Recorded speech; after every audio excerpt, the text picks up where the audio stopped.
ఓం గురు జయ గురు జయ జయ గురు ఓం గురు జయ గురు జయ జయ గురు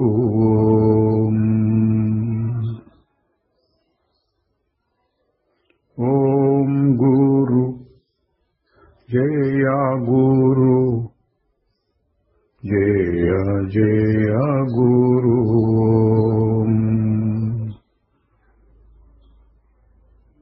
ఓం నమో భగవతే శ్రీరమణాయ. శ్రీ రమణ మహర్షితో సంభాషణలు, రకరకాల ప్రశ్నలు, ఒకే రకం జవాబులు అనే ప్రవచన పరంపరలో 63వ భాగానికి వస్తున్నాము. ముందుగా క్రిందటి భాగంలోని ముఖ్యాంశాలు. ఒకరు కాగితం మీద చాలా ప్రశ్నలు రాసి మహర్షి గారికి ఇచ్చారు. వాటికి సమాధానం కావాలి అని. మహర్షి గారు వాటిని చూసి అన్నారు, ఈ ప్రశ్నలన్నీ అడిగేవాడు ఒకడు ఉన్నంత వరకు వస్తూ ఉంటాయి. ఆ అడిగేవాడు ఎవరు అని విచారణ చేసి దాన్ని కనుక్కుంటే ఈ ప్రశ్నలన్నీ వాటంతట అవే ఆగిపోతాయి. అంటే తన స్వరూపం తెలుసుకుంటే రెండో తెలుసుకోవాలని అనిపించదు అని. ఇంకొకరు అడిగారు, గాయత్రీ మంత్రము దాని అర్థం మీద ధ్యానం చేయాలని ప్రయత్నిస్తూ ఉంటే మనస్సు ఊరికే అటు ఇటు పరిగెడుతూ ఉన్నది, ఏం చెయ్యాలి అంటే, మంత్ర అర్థం యొక్క ధ్యానం చేయటం ఎందుకు? ఆ మంత్రాన్ని జపించేదెవరు దాన్ని చూడటానికి ప్రయత్నం చెయ్యి. తరువాత లేడీ బేట్మన్ అనే ఆవిడ చాలాసేపు మాట్లాడింది. ఆవిడతోటి మహర్షి గారు చెప్పారు, నిద్ర, కళ, మెలకువ స్థితులు దేనిపైన వచ్చిపోతున్నాయో అది ఒక మారని వస్తువు. ఈ స్థితులన్నీ సినిమా తెర మీద బొమ్మలు కదులుతున్నట్లుగా ఆ మూలమైన వస్తువు మీద కదులుతున్నాయి అన్నారు. జ్ఞాని తన యొక్క ఉనికి, శుద్ధమైన ఉనికి లేక శుద్ధ చైతన్యం, అందులో స్థిరంగా ఉంటాడు. కర్మలన్నీ తన చుట్టూ జరుగుతూ ఉన్నాయి అని గ్రహించగలుగుతాడు. ఆ కర్మల వలన అతని సహజ స్థితిలో ఏమాత్రమూ మార్పు ఉండదు.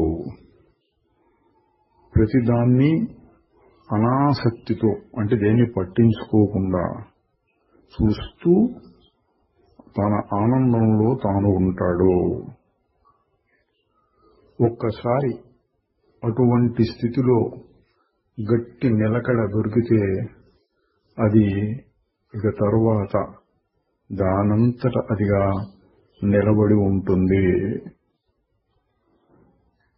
కర్మలో అకర్మ, అకర్మలో కర్మ అనే వాటికి మహర్షి గారు కొన్ని ఉదాహరణలు చెప్పారు. నిద్రపోతూ ఉన్న పిల్లవానికి ఆహారం పెడితే అతడు తింటాడు. మేల్కొన్న తరువాత నాకు తెలియదు, తినలేదు అంటాడు. ఇది కర్మలో అకర్మ. బండి తోలేవాడు బండిలో పడుకుని నిద్రపోతూ ఉంటే బండికి కట్టిన ఎడ్లు అలవాటైన బాటలో వాటంతటవి నడిచి గమ్యానికి చేరుస్తాయి. అతడు అకర్త, కానీ నేను నడిపాను అనుకుంటాడు. ఇది అకర్మలో కర్మను చూడటం. అట్లాగే కథలు మొదలైనవి అంత ఆసక్తికరంగా లేనప్పుడు తలకాయ ఊపుతూ ఉన్నా మనస్సు ఎక్కడో ఉంటుంది. ఇది కర్మలో అకర్మ అని చెప్పవచ్చు. ఇద్దరు పక్కపక్కన పడుకుని నిద్రపోతూ ఉంటే అందులో ఒకరికి కల వస్తుంది. తామిద్దరం కలిసి ఎటెటో తిరిగి వచ్చినట్లు. మేలుకున్న తర్వాత ఆ విషయం రెండో వాడితో చెప్తే వాడు ఊరికే నవ్వుతాడు. అంటే వీడి దృష్టిలో కర్మ, వాడి దృష్టిలో అకర్మ. తరువాత మరొక ప్రశ్న, మెలకువ స్థితిలో కంటే నిద్రపోయేటప్పుడు ఒక వ్యక్తి శుద్ధ చైతన్యానికి మరింత దగ్గరగా ఉంటాడు కదా అని అడిగారు. మహర్షి గారు చెప్పారు, అట్లా అనిపిస్తుంది. ఎందుకంటే శరీర భావము, ఇతర విషయాలకు సంబంధించిన ఆలోచనలు అక్కడ లేవు కాబట్టి ఆ నిద్రాస్థితి తన శుద్ధ చైతన్య సహజ స్థితికి దగ్గరలో ఉన్నట్లు అనిపిస్తుంది. కానీ యథార్థం ఏంటంటే తన స్థితి ఎప్పుడూ ఉంటుంది. అది దూరము కాదు, దగ్గర కాదు. తనకు తాను దూరం అని చెప్పాలా, దగ్గర అని చెప్తారా? నేను నిద్దట్లో ఏమీ తెలుసుకోకుండా ఉంటున్నాను అంటే తెలుసుకోకుండా ఉంటున్నాను అన్నదానిని తెలుసుకోవడానికి కూడా ఒక తెలివి కావాలి కదా. అది మారనిది, అన్ని అవస్థల్లోనూ సమానంగా ఉంటుంది. నిద్రలో తన సహజ స్థితికి దగ్గరగా ఉన్నట్లు అనిపించినా దానివల్ల తరువాత ఏమీ ప్రయోజనం ఉండదు. ఎందుకంటే మనం ఎల్లప్పుడూ నిద్రపోనూ లేము. ఆ నిద్రాస్థితిలో నేనెవరు అన్న విచారణ చెయ్యనూ లేము. అది ఉన్నంత వరకు ఆనందమే, కానీ ఇతర ప్రయోజనం ఏమీ ఉండదు. అందువలన ఆ స్థితిని ఇప్పుడు మెలకువలో ప్రశ్నించి వెతకి కనుక్కోవాలి. నేనెవరు అన్న విషయాన్ని వెతికేటప్పుడు మనస్సు చాలా చురుకుగా ఉంటుంది. నిద్దట్లో లాగా ఏమీ తెలియకుండా ఉండటము, మత్తు మగత మొదలైన స్థితుల్లో వలె కొంచెం తక్కువ తెలివితో ఉండటం కాకుండా ప్రశ్నించి తీవ్రంగా వెతకే సమయంలో మనస్సు చాలా చురుకుగా ఉంటుంది. ఆ సమయంలో మనస్సు నిశ్చలమైతే అది ఆత్మానుభవం.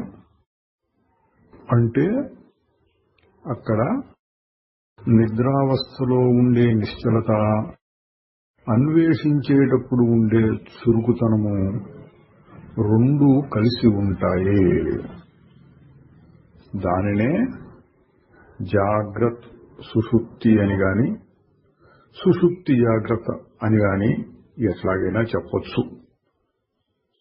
ఇక్కడ చురుకుతనము, అక్కడ ఉండే నిశ్చలత కలిసి ఉన్నటువంటి స్థితి ఆత్మానుభవము. ఇటువంటి విషయాలన్నీ నేను క్రమంగా తెలుసుకోగలుగుతాను అని ఆవిడంటే, నీవు ఎల్లప్పుడూ అదే అయ్యున్నావు. దేశము కాలము దానికి ఉండవు. ఆ దేశకాలాలు నీలో ఉన్నాయి. ఇది కంఠాభరణం కథలో వంటిది. నీ మెడలోనే ఉన్న ఆభరణాన్ని నువ్వు మర్చిపోయి మళ్లీ తెలుసుకుని పోగొట్టుకున్న దానిని పొందాను కదా అన్నట్లుగా సంతోషపడటం. నీ స్వరూపాన్ని నువ్వు తెలుసుకోవడం అంటే అటువంటిది అన్నారు. ఈ సృష్టి ఎందుకు జరిగింది అని ఎవరు అడిగారు. మహర్షి గారు చెప్పారు, నేను జీవుణ్ణి, దేహంతో కలిసి ఉంటున్నాను అనే భ్రమను తీసివేయటం కోసము అన్నారు. అంటే సృష్టి యొక్క ప్రయోజనం తనను తాను తెలుసుకోవడమే అన్నారు. ఈ ఆత్మను తెలుసుకుంటే ఏమవుతుంది? బ్రహ్మము నేను ఒకటేనా మొదలైన ప్రశ్నలు అడుగుతూ ఉంటే ఈ సిద్ధాంతపరమైన ప్రశ్నలు అనవసరం. నిన్ను నువ్వు తెలుసుకుని తర్వాత తక్కినవి కనుక్కో అన్నారు.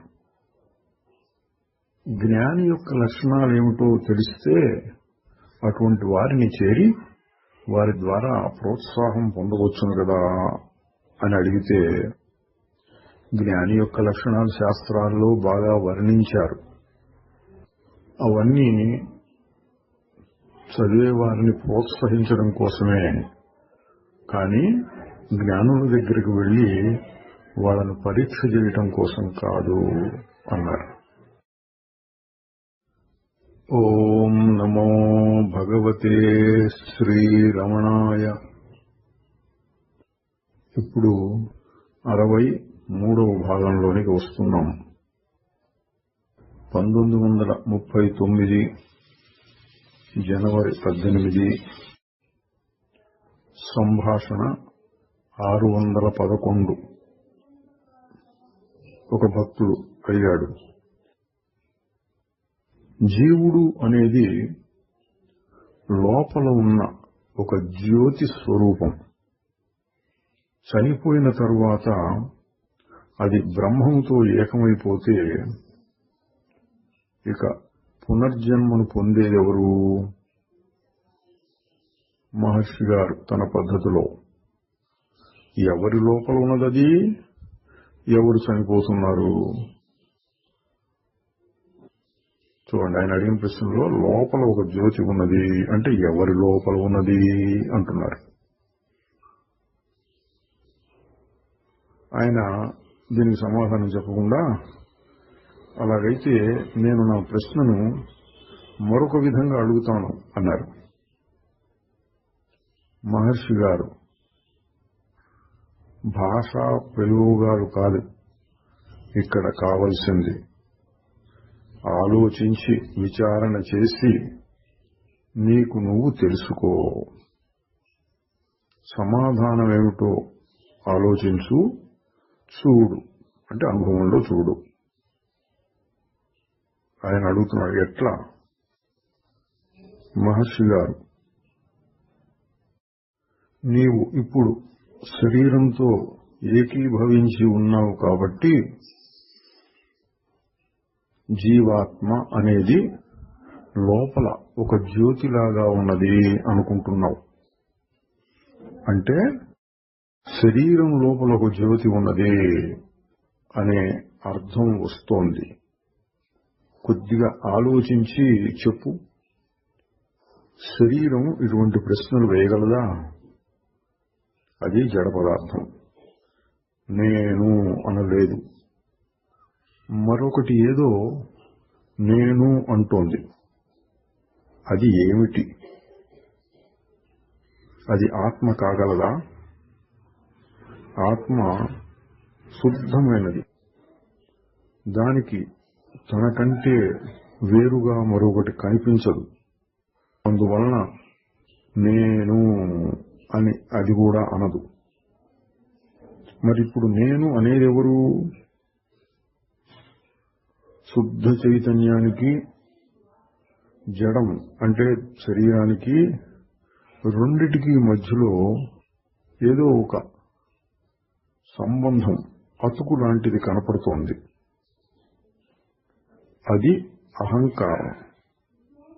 నీవు ఇప్పుడు ఎవరివి? ఇప్పుడు పుట్టేది ఎవరు? ఆత్మ శాశ్వతం, దానికి పుట్టుక లేదు. శరీరం వస్తూ ఉంటుంది, కనపడకుండా పోతూ ఉంటుంది. దానితో నువ్వు ఏకత్వం భావించటం చేత చావు పుట్టుకల గురించి నువ్వు మాట్లాడుతున్నావు. నేను అన్నదాని యొక్క యథార్థమైన అర్థం ఏమిటో చూడు. అది పుట్టుతుందా అని చూడు. ఇప్పుడు పునర్జన్మ ఎవరికి? ఆయన అంటున్నాడు, అయ్యా, మేము ఇక్కడ మా సందేహాలు నివృత్తి చేసుకోవడానికి వచ్చాము. అంటే మీరు చాలా పై స్థాయిలో చెప్తే నాకు అర్థం కావట్లేదు అన్నట్టుగా. మహర్షి గారు, అవును అట్లాగే. ఆయన మళ్ళీ అంటున్నాడు, మేము ప్రశ్నిస్తేనే కదా మా సందేహాలు తీరేది. మహర్షి గారు, అవును, ఇక్కడ ప్రశ్నలు అడగటానికి ఎవరూ అభ్యంతరం చెప్పటం లేదు. ఆయన అడుగుతున్నాడు, పరిప్రశ్నేన సేవయా అని ఉన్నది. ఇది భగవద్గీతలోదండి. మనం చాలాసార్లు చూచాం. పరిప్రశ్న, మళ్లీ మళ్లీ ప్రశ్నించటం, దాన్ని సేవించటం. అందువలన మేము ప్రశ్నలు అడగాలి. మీరు మహాత్ములు దయతో మా సందేహాన్ని నివృత్తి చేయాలి.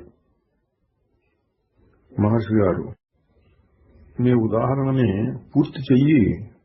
ఉపదేక్ష్యంతి తత్వం. ఇది భగవద్గీతలోనండి. పరిప్రశ్న ద్వారా నువ్వు సేవిస్తే జ్ఞానులు నీకు తత్వాన్ని ఉపదేశిస్తారు అని కూడా ఉంది. కాబట్టి నువ్వు అడుగు, నేను చెప్తాను అని. ఆయన అడుగుతున్నాడు, నిజమే, కానీ మా సందేహాలు తీరాలి కదా. మహర్షి గారు అంటున్నారు, అర్జునుడితో కూడా అదే సమస్య. అతడు చివరిలో ఏమన్నాడు? నష్టో మోహ స్మృతిర్లబ్ధ. నా మోహం అంటే అజ్ఞానం పోయింది, నా స్మృతి అంటే ఆత్మస్మృతి, నేనెవరో అది నాకు లభించింది అన్నాడు. ఈ ప్రశ్నించి ఆయన, అది చిట్ట చివరిలో కదా. ఆ స్థితి వచ్చే లోపల మేము చాలా ప్రశ్నలు అడగాల్సి ఉంటుంది. మహర్షి గారు చెప్తున్నారు, ఆ సత్ ఏమిటో మొట్టమొదట్లోనే చెప్పబడింది. శ్రీకృష్ణుడు చెప్పినటువంటి మొట్టమొదటి ఉపదేశ శ్లోకం ఏమిటి? పుట్టుక లేదు, చావు లేదు, మార్పు లేదు. ఈ విధంగా అంటే నత్రేవాహం జాతునాశం వస్తుందండి. పుట్టుక లేదు, చావు లేదు, మార్పు లేదు. ఆయన ప్రశ్న, శ్రీకృష్ణుడు ఇంకా ఇది కూడా చెప్పాడు, నీకు నాకు కూడా చాలా జన్మలు కలిగినాయి, నాకు అవన్నీ తెలుసు, నువ్వు తెలుసుకోలేకుండా ఉన్నావు. మహర్షి గారు అట్లా ఎందుకు చెప్పాడంటే, శ్రీకృష్ణుడు తాను యోగాన్ని మొదట్లోనే సూర్యుడు మొదలైన వాళ్ళకి చెప్పాను అన్నారు. అది ఎట్లా కుదురుతుంది అడిగినప్పుడు చాలా జన్మలు గడిచినాయి అని చెప్పవలసి వచ్చింది. అసలు యథార్థం మొట్టమొదట్లోనే చెప్పబడింది. అర్జునుడు దాన్ని అర్థం చేసుకోలేకపోయాడు. జ్ఞాని యొక్క స్థితి తరువాత వర్ణింపబడింది. ఎక్కడ? స్థిత ప్రజ్ఞ లక్షణాల్లో. దాన్ని పొందే పద్ధతి కూడా చెప్పబడింది. ఇందులో భాగంగా శ్రీకృష్ణుడు చెప్పింది, సత్యం అనేది శాశ్వతము, దాన్నే ఒకప్పుడు నేను సూర్యుడికి ఉపదేశించాను అని. అర్జునుడు తనను ఎల్లప్పుడూ శరీరంతో తాదాత్మ్యం చెంది భావించుకుంటున్నాడు. అందువలన తన ఎదుట ఉన్నటువంటి శ్రీకృష్ణుడు కూడా ఒక శరీరమే అనుకున్నాడు. అందువల్ల అడిగాడు, అది ఎట్లా కుదురుతుంది అని. నువ్వు దేవకీ గర్భంలో కొన్ని సంవత్సరాల క్రితమే పుట్టావు. ఆదిత్యుడు ఈ సృష్టి మొదట్లోనే ఉండినాడు. నీవు ఆ ఆదిత్యుడికి సత్యాన్ని ఏ విధంగా బోధించావు? ఇంకా అదే ధోరణిలో శ్రీకృష్ణుడు చెప్పారు. అర్జునుడి ప్రశ్నకి సమాధానంగా, ఎన్నో జన్మలు గడిచిపోయినాయి, నాకు అవన్నీ తెలుసు, నీకు తెలియవు అన్నట్లుగా. ఇది విన్న ఆయన మళ్లీ ప్రశ్న, మేం కూడా ఆ సత్యాన్ని తెలుసుకోవాలి కదా? మహర్షి గారు, సత్యమే నీకు చెప్పబడుతోంది, ఆ పద్ధతి కూడా చెప్పబడింది, నువ్వు ఎవరో చూడు, నీకు ఇవ్వవలసిన ఉపదేశం అంతా అదే. అంటే ఏంటంటే ఇంకా ఇంకా ఏవో ప్రశ్నలు అడుగుతాం అన్నట్టుగానే వచ్చాడు. మహర్షి గారు సరళంగా క్లుప్తంగా చెప్పారు, నువ్వెవరో తెలుసుకో, అందరికీ చెప్పినట్టే. ఆయన దాన్ని పట్టించుకోకుండా నా సందేహాలు ఇంకా చాలా ఉన్నాయి, అవన్నీ తీరాలి అన్నట్టుగా ఉన్నారు. కానీ మహర్షి గారు వాటన్నిటిని ఒక్కొక్కటి చెప్పకుండా ఇదే చెప్పారు, నువ్వు తెలుసుకో, సందేహాలన్నీ తీరుతాయి. తర్వాత 1939 జనవరి 19 సంభాషణ 612 శ్రీమతి హిక్ రిడ్డింగ్ అనే ఆవిడ భగవాన్ గారికి రాసి ఇచ్చింది ఒక ప్రశ్నని. ఏమంటే, ఆత్మసాక్షాత్కారం కొరకు ఒక మహాత్ముని యొక్క అనుగ్రహ దృష్టి ఉపయోగిస్తుంది అని మహర్షి గారి రచనల్లో వ్రాయబడి ఉంది. దీన్ని ఏ విధంగా అర్థం చేసుకోవాలి? మహర్షి గారు చెబుతున్నారు, గురువు అంటే ఎవరు, సాధకుడు అంటే ఎవరు? ఆవిడ చెప్తోంది, ఆత్మ. అంటే మహర్షి గారి పద్ధతి ఇంతకుముందు ఆవిడకి పరిచయం ఉందండి. ఇప్పుడు ఇంతకుముందు కూడా 2-3 సార్లు వచ్చింది సంభాషణలో. అంతా ఆత్మే అంటుంది ఆవిడ. ఎవరు? గురువు శిష్యుడు ఇద్దరు కూడా. మహర్షి గారు చెప్తున్నారు, గురువు ఆత్మయే, ఆత్మాన్వేషి కూడా ఆత్మయే అయ్యేటట్లయితే ఇక ప్రశ్నలు ఎట్లా వస్తాయి? ఆవిడ చెబుతోంది, అదే మా అసలు కష్టం. నేను ఆత్మను నా లోపల చూసుకోవాలి. అటువంటప్పుడు ఇంతకుముందు చెప్పినటువంటి గురువు అనుగ్రహం, అనుగ్రహ వీక్షణం అనే వాటికి ఇంకా అర్థం ఏమిటి? ఈ రెండూ కూడా కొంత విరుద్ధంగా కనిపిస్తున్నాయి. అంటే ఏంటండి, కూడా బాగానే అర్థం చేసుకుంది మహర్షి గారు చెప్పేది. నా లోపల ఆత్మను వెతుక్కోవాలి కదా, మరి గురువు అనుగ్రహము, ఒక మహాత్ముని యొక్క అనుగ్రహ దృష్టి, ఇవన్నీ గురించి చెప్తున్నారు. ఎందుకు? లోపల వెతుక్కుంటే సరిపోతుంది కదా అని మహర్షి గారు చెప్తున్నారు. అది ఏమి విరుద్ధం కాదు. ఆ చెప్పబడిన మాట సరిగా అర్థం కాలేదు. శిష్యుడైన వాడు గురువుని ఆత్మగా చూసినప్పుడు అక్కడ రెండవది ఉండదు. అందువల్ల అతడు హాయిగానే ఉంటాడు. అప్పుడు అటువంటి వానికి ప్రశ్నలు పుట్టవు. కానీ అన్వేషకుడు అంటే ఆత్మను చూడకోరేవాడు ఆ వచనం యొక్క యథార్థాన్ని ఆచరణలో చూపించడు. అంటే తన లోపల వెతుక్కోవడం అనేటువంటిది అసలైన విషయం. దాన్ని అభ్యాసం తన లోపల చేసుకుంటూ ఉంటే ఇక అనుగ్రహమా, గురువా ఉన్నదా లేదా ప్రశ్నలు రావు. కానీ మాట మాత్రంగా చెబుతున్నారు అనుకోవాలి. ఇది నా లోపలే ఆత్మ ఉంది, నేనే ఆత్మని, దాన్నే చూడాలి అనే మాటలు. అందుకని మహర్షి గారు చెప్తున్నారు, ఆ చెప్పబడిన మాటని ఆచరణలో పెడితే ఇటువంటి ప్రశ్న రాదు. అది అజ్ఞానం వల్ల అలా జరుగుతుంది. అజ్ఞానము అసత్య పదార్థం. అజ్ఞాన నిద్ర నుండి మేల్కొల్పటానికి ఒక మహాత్ముడు కావాల్సి ఉంటుంది. అందువలన సత్యాన్ని ఇతరులకు తెలియజేయటం కోసం అటువంటి వచనాలు చెప్పవలసి వస్తుంది.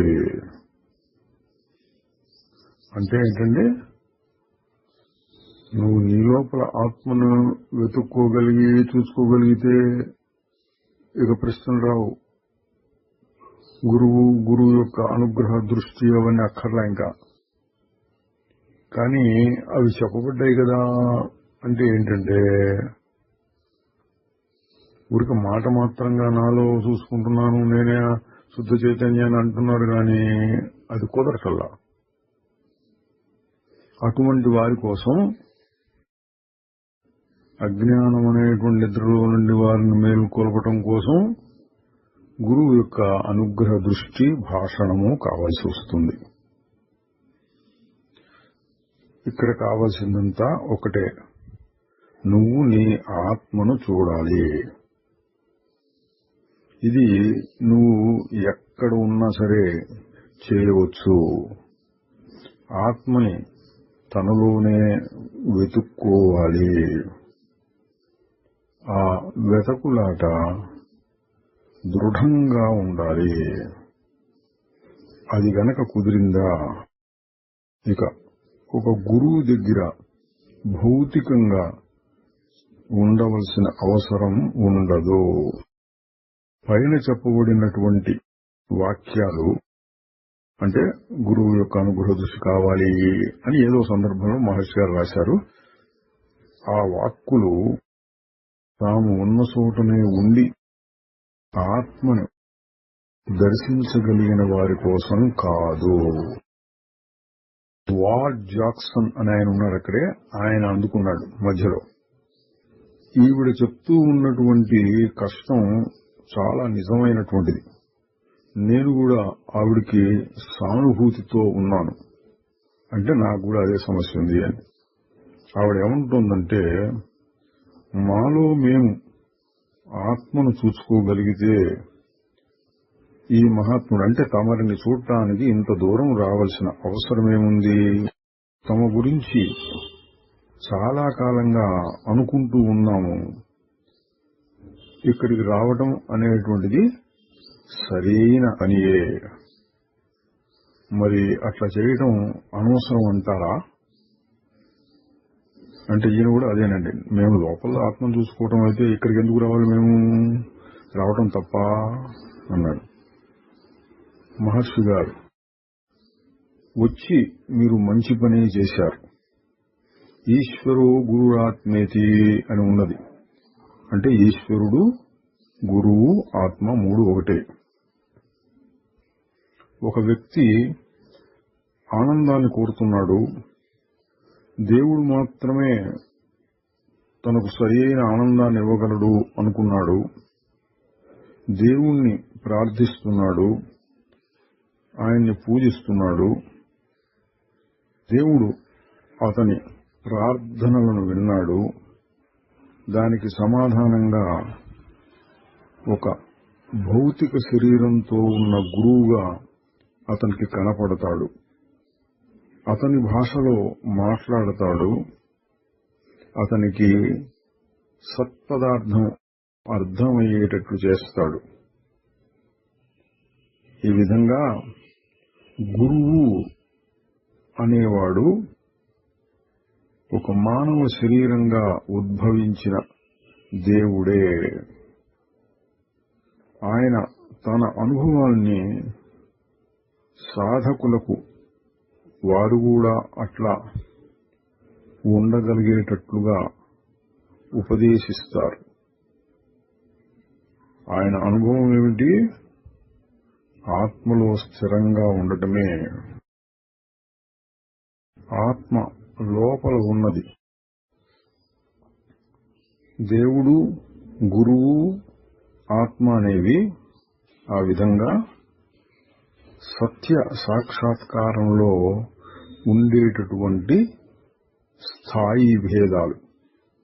అంటే మొదట్లో దేవుణ్ణి ప్రార్థిస్తాడు, తర్వాత గురువుగా వస్తే గురువుని సేవిస్తారు, తర్వాత ఆ దేవుడు గురువు కూడా ఆత్మగానే అయిపోతుంది. ఇది మూడవ స్థితి. అట్లా 3 స్థితుల్లో చెప్పారు. మొదట్లో దేవుడు, తర్వాత గురువు, తర్వాత ఆత్మ. మీరు పుస్తకాలు చదవటం వలన ఎన్నో అనుమానాలు పెట్టుకుని వస్తున్నారు. మీరిక్కడికి వచ్చి వాటిని నివారించుకుంటున్నారు. అది సరి అయిన పద్ధతే. మళ్ళీ ఆవిడ అడిగింది, నేను ఆత్మయే గురువు అన్న విషయాన్ని అర్థం చేసుకున్నాను, దాన్ని లోపలే చూడాలి అని కూడా అనుకుంటున్నాను, కనుక నేను ఎక్కడ ఉన్నా సరే ఆ పని చేయవచ్చును కదా. మహర్షి గారు, ఈ అవగాహన సిద్ధాంతపరమైనదే. చూడండి, చాలాసార్లు మహర్షి గారు ఎక్కడుంటే అక్కడి నుంచి చేయొచ్చు అన్నట్టుగా చెబుతుంటారు ఎక్కువ మందికి తన పద్ధతిలో. ఇక్కడ కొంచెం ఇంకొక పద్ధతిలో చెప్పారు. అంటే ఆ సందర్భము, అడిగిన వాళ్ళ స్థాయిని బట్టి చెప్తున్నారు అనుకోవాలి. ఏమంటున్నారంటే, ఆ అవగాహన ఏది, గురువు ఆత్మ అన్ని లోపలే ఉన్నాయి, వాటిని నేను లోపలే చూసుకోవాలి అనేది సిద్ధాంత స్థాయిలో ఉన్నది. దాన్ని అభ్యాసంలో పెట్టడానికి చూసినప్పుడు కష్టాలు, అనుమానాలు మొదలవుతాయి. నువ్వు గురువు యొక్క సన్నిధిని ఎక్కడ ఉన్నా సరే అనుభవించగలిగితే నీ అనుమానాలన్నీ వెంటనే తొలగిపోతాయి. ఎందువలనంటే ఆ గురువు పాత్ర శిష్యుని యొక్క సందేహాన్ని తీసివేయటమే కాబట్టి. అంటే నువ్వు ఎక్కడైనా ఉండు, నీకు ఒక సమస్య వచ్చింది, ఆలోచిస్తూ ఉండగా అది తీరిపోతే గురువు నీ దగ్గర ఉన్నట్లే అని. మీకున్న అనుమానాలన్నీ నివారింపబడితే, ఇక పైన మళ్లీ రాకుండా ఉంటే మీరు ఇక్కడికి వచ్చిన ఉద్దేశ్యం నెరవేరినట్లే. మీరు ఆత్మాన్వేషణలో నిరంతరాయంగా మునిగి ఉండగలిగితే, అనుమానాలేవి ఇక పైన తలెత్తకుండా ఉంటే మీరు ఇక్కడికి వచ్చిన ఉద్దేశ్యం నెరవేరినట్లే. ఆవిడంటోంది, నేను ఇదే విషయాన్ని మొదటి నుంచి అనుకుంటూ వస్తున్నాను. మహర్షి గారు, మంచిదే, నువ్వు ఆ విధంగా అనుకోవడంలో ఏమీ అభ్యంతరం లేదు. పోతే మీ అనుమానాల గురించే ఇక్కడ చర్చ. అంటే నువ్వు అంతగా గురువు నాలోనే ఉన్నాడు అనుకునేటైతే ఇంకా అనుమానాలు రాకూడదు అని ఆయన అడుగుతున్నాడు. వీటన్నిటి గురించి మేము చదివేటప్పుడు బుద్ధి స్థాయిలోనే అర్థం చేసుకుంటున్నాం, కానీ అవగాహన చాలా దూరంగా ఉన్నట్లు అనిపిస్తోంది. మేము మిమ్మల్ని భౌతికంగా చూస్తూ ఉన్నప్పుడు సత్యానికి దగ్గర అవుతున్నట్లుగా అనిపిస్తుంది. అందువలన ఆ జ్ఞానం మా దైనందిన జీవితాల్లో అన్వయించుకోవటానికి తగిన ధైర్యం వస్తున్నది. అంటే మీ దగ్గరికి రావటం వల్ల మాకు చాలా ఉపయోగం కలిగింది. ఇంతకు ముందంతా సిద్ధాంతపరంగా తెలిసింది, మీ సన్నిధిలో కూర్చోవటం వలన మాకు మంచి ఉపయోగమే కలిగి ఇంకా బాగా సమస్యలు, ఇంకా బాగా అనుమానాలు తీరిపోతున్నాయి అన్నాడు. ఆయన ఇంకా అంటున్నాడు, ఆత్మ అనుభవంలో గ్రహిస్తే దాన్ని దైనందిన జీవితంలో అన్వయిస్తూ వస్తే మా పాశ్చాత్య దేశాల్లో మమ్మల్ని పిచ్చి ఆసుపత్రుల వంటి వాటిల్లో బంధించి పెడతారు. అంటే మేం చేసే పని ఎవరికీ నచ్చదు అని. మహర్షి గారు, మీరు మిమ్మల్ని లోపలే బంధించుకున్నట్లు అవుతుంది. ఎందుకంటే ఈ ప్రపంచమంతా పిచ్చిది. అది నిన్ను పిచ్చిగా భావిస్తుంది. ఆ పిచ్చివాళ్ల కేంద్రం నీ లోపలే కదా ఉండేది. చూడండి, మహర్షి గారి పైస్తాలు చెప్పారు. ఏదైనా సరే నీ లోపల అంటే నీ మనసు లోపల ఉంటుంది. నువ్వు దాని లోపల ఉండటం కాదు, అదే నీ లోపల ఉంటుంది అంటే అందరూ నవ్వారు. మహర్షి గారు ఇంకా చెప్పారు, ఆత్మ అనుభవంలో తెలియవచ్చే వరకు అనుమానాలు, భయాలు, సందిగ్ధాలు ఇవన్నీ అందరికీ సహజంగా కలుగుతూనే ఉంటాయి. ఇవన్నీ కూడా అహంకారం కంటే వేరు కాదు. అసలు అహంకారం అంటేనే అవి. ఏది అహంకారం అంటేనే అనుమానాలు, సందిగ్ధాలు, వెనక ముందు ఆలోచించుకుంటూ ఉండటం, భయాలు, ఇదంతా అహంకారమే అన్నాడు. ఆయన మళ్ళీ అడుగుతున్నాడు, అవి ఏ విధంగా దూరం అవుతాయి? ఇవి అనుమానాలు, భయాలు మొదలైనవి. మహర్షి గారు అవన్నీ కలిపే అహంకారం. అహంకారం పోతే అవి కూడా పోయినట్టే. అహంకారం తనంతగా అసత్ పదార్థం, అంటే నిజంగా లేనిది, అంటే తాత్కాలికంగా అటు వస్తూ పోతూ ఉండటమే గాని ఎల్లప్పుడూ ఉండేటువంటిది కాదు. అహంకారం అంటే ఏమిటి? విచారణ చెయ్యి. శరీరం అనేది జడ పదార్థం, అది నేను అని చెప్పదు. ఆత్మ శుద్ధ చైతన్యం, రెండవది లేకుండా తాను మాత్రమే ఉండేది, అది కూడా నేను అని అనదు. నిద్దట్లో ఎవరు నేను అని అనరు. మరి ఇంక అహంకారం అంటే ఏంటి? అది ఈ జడమైన దేహానికి, శుద్ధమైన ఆత్మకి మధ్యలో ఉండేటువంటి ఏదో ఒక పదార్థం. నిజంగా దానికి ఒక ప్రత్యేక స్థానం అంటూ లేదు. దానికోసం వెతకటం మొదలు పెడితే అదొక దయ్యంలాగా మాయమైపోతుంది. ఒక మనిషి చీకట్లో ఉన్నప్పుడు తన పక్కన ఏదో ఉన్నది అని ఊహించుకుంటాడు. అది ఏదో ఒక నల్లటి పదార్థమే అయి ఉండొచ్చు. దాని దగ్గరికి పోయి చూస్తే అక్కడ దయ్యం ఏమీ ఉండదు. ఒక నల్లటి పదార్థం ఏదో ఉన్నట్లు తెలుస్తుంది. అది ఒక చెట్టో లేక ఒక స్తంభమో కావచ్చు. కానీ ముందు దాన్ని గుర్తించలేకపోయినాడు. అట్లా దగ్గరికి వెళ్లి పరీక్ష చేయకుండా ఉంటే ఆ దయ్యం అతనిలో భయాన్ని ఉత్పత్తి చేస్తుంది. ఇక్కడ కావాల్సిందల్లా దాన్ని దగ్గరగా గమనించటమే. దయ్యం మాయమైపోతుంది. అసలు ఆ దయ్యం ఎన్నడూ లేనే లేదు. అహంకారం కూడా అటువంటిదే. ఈ శరీరానికి, శుద్ధ చైతన్యానికి మధ్యలో విడదీయరాని ఒక గొలుసు బంధం లాంటిది కాదు. అది నిజమైన పదార్థం కాదు. దాన్ని దగ్గరగా పరీక్షించనంత వరకు అది ఇబ్బందులు పెడుతూ ఉంటుంది. అది ఏమిటి అని దానికోసం తీక్షణంగా చూస్తే అది అసలు లేనిదే అని తెలుస్తుంది. ఇంకా చూడు, హిందువుల వివాహ వేడుకల్లో భోజనాలు 5-6 రోజుల పాటు సాగుతూ ఉంటాయి. ఒక పెళ్లిలో పెళ్లి కూతురు తరపు వాళ్ళు ఒక అపరిచిత వ్యక్తిని చాలా పెద్ద మనిషి అని పొరపాటు పడ్డారు. అతన్ని ప్రత్యేకమైన గౌరవ ఆదరాలతో చూచుకున్నారు.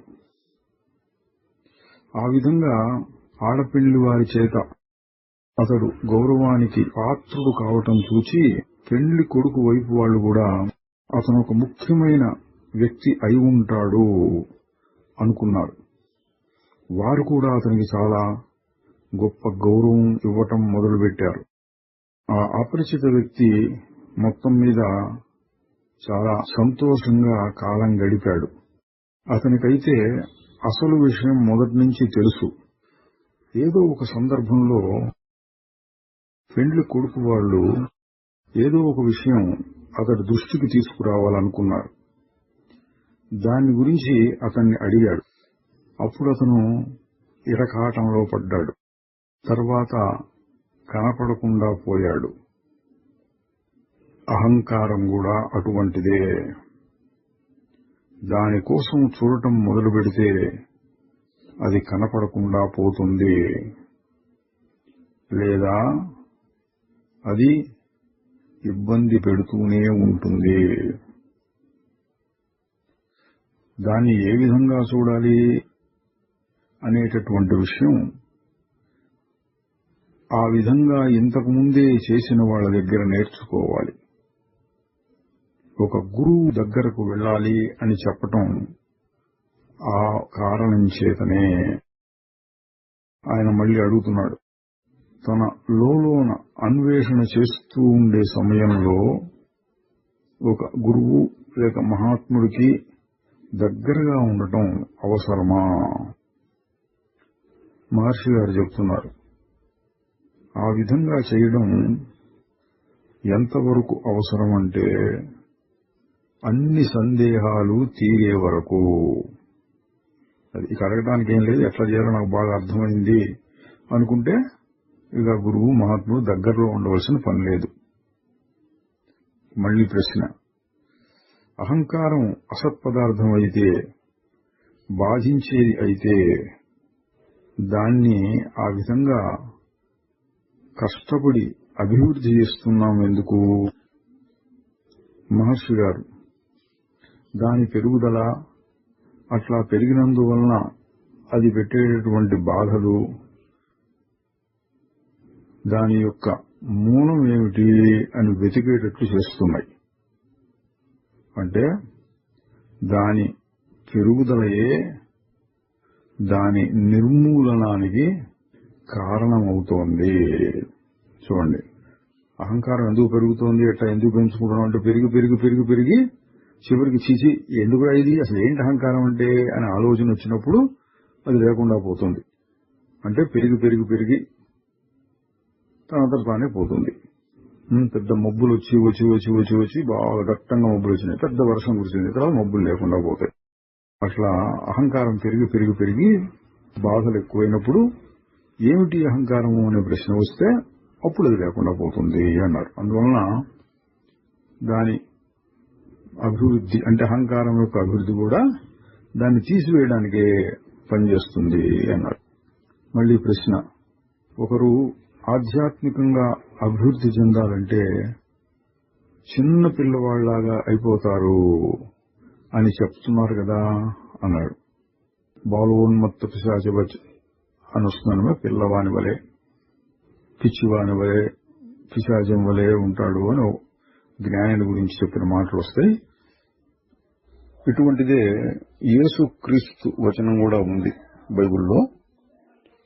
మీరందరూ చిన్న పిల్లల వలె అయిపోతే తప్ప దేవుని రాజ్యంలో ప్రవేశించలేరు.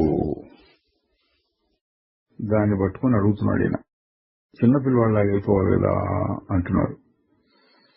మహర్షి గారు, అవును, ఎందుకంటే పిల్లవానిలో ఆ అహంకారం ఇంకా బాగా అభివృద్ధి చెందలేదు కనుక. పెరుగుతున్న కొద్దీ అహంకారం అభివృద్ధి అవుతుంది. ఈ ఆధ్యాత్మికంగా పెరుగుతున్న కొద్దీ అది క్షీణించి తగ్గుతూ తగ్గుతూ వచ్చి పిల్లవాని స్థాయిలో వలె ఉంటుంది.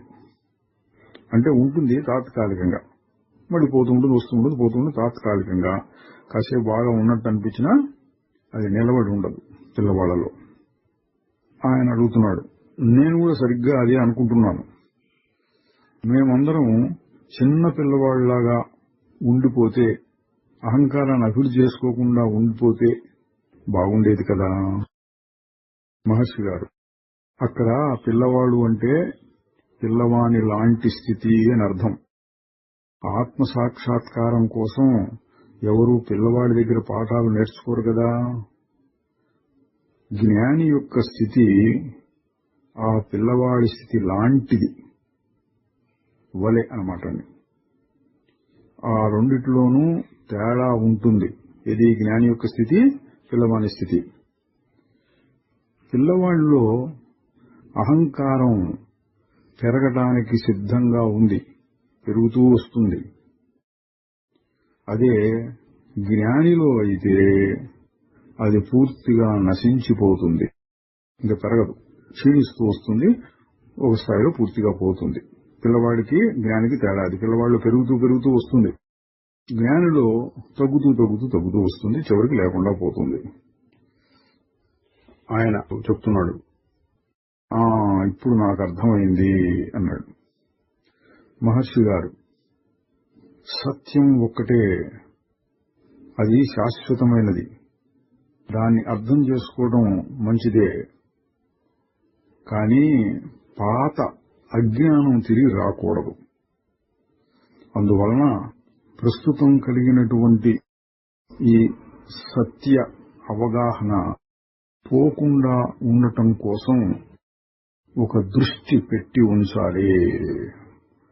అంటే నీకు కలిగింది పోయే అవకాశం ఉంది, అది శాశ్వతంగా స్థిరంగా నిలబడి ఉండే వరకు దాని మీద ఒక కన్నేసి పెట్టాలి అన్నారు. చిన్న కథ. ఒక శిష్యుడు గురువుని చాలా కాలం సేవించాడు, తర్వాత ఆత్మానుభవాన్ని పొందాడు. అతడు ఆనందంలో ఉన్నాడు.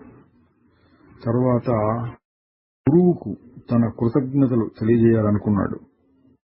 అతడు ఆనంద బాష్పాలతో నిండిపోయినాడు. మాట్లాడటం మొదలుపెట్టినప్పుడు అతని గొంతు పూడిపోయింది. అతను అన్నాడు, ఎంత ఆశ్చర్యం, ఇన్ని సంవత్సరాల నుండి నా ఆత్మను నేను తెలుసుకోనే లేకపోయాను. నేను ఎంతో కాలం దానివల్ల బాధలు పడ్డాను. మీరు చాలా కరుణతో నాకు ఆత్మానుభవాన్ని కలిగించారు. నేను మీ అనుగ్రహానికి ఏ విధంగా రుణం తీర్చుకోగలను? ఆ పని చేయటానికి నా శక్తి చాలదు అన్నాడు.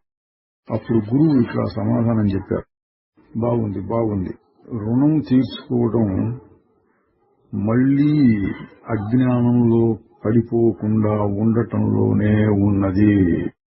నీ ఆత్మస్వరూపంలో నీవు నిలబడి ఉండటంలోనే ఆ రుణం తీర్చుకోవడం ఉన్నది అన్నారు.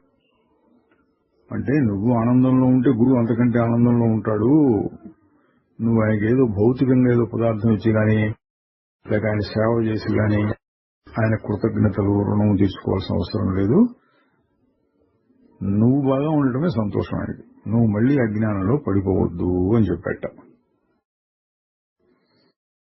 తరువాత 1939 జనవరి 21 సంభాషణ 613. ఒక యువకుడు అడిగాడు, ఆలోచనలు అనేవి సామాన్య పదార్థమేనా అని అడిగాడు. మహర్షి గారు, నువ్వు చెప్పదలుచుకున్నది ఏమిటి? మ్యాటర్ అంటే పదార్థము, నీ చుట్టూ కనబడే భౌతిక పదార్థముల వంటిది అన్న అర్థంలో చెప్తున్నావా అన్నారు. అతను అవును, స్థూలమైనటువంటి పదార్థమే. మహర్షి గారు, ఈ ప్రశ్న అడిగేదెవరు? ఈ విధంగా ఆలోచించేదెవరు? అతడు చెప్తున్నాడు, ఈ ఆలోచించేది ఆత్మ. మహర్షి గారు, అంటే ఆత్మ భౌతిక పదార్థాన్ని పుట్టిస్తుంది అనే అభిప్రాయమా? అతడు చెప్తున్నాడు, నేను తెలుసుకోవాలనుకుంటున్నాను. మహర్షి గారు అడుగుతున్నారు, నువ్వు పదార్థానికి చైతన్యానికి మధ్య తేడాని ఎట్లా తెలుసుకుంటావు?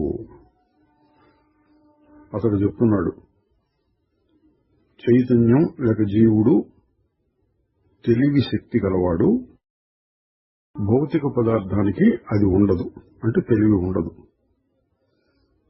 మహర్షి గారు అడిగారు, చైతన్యము అంటే తెలివి శక్తి కలిగినటువంటి ఆత్మ తెలివి లేనటువంటి పదార్థాలని సృష్టించగలదా?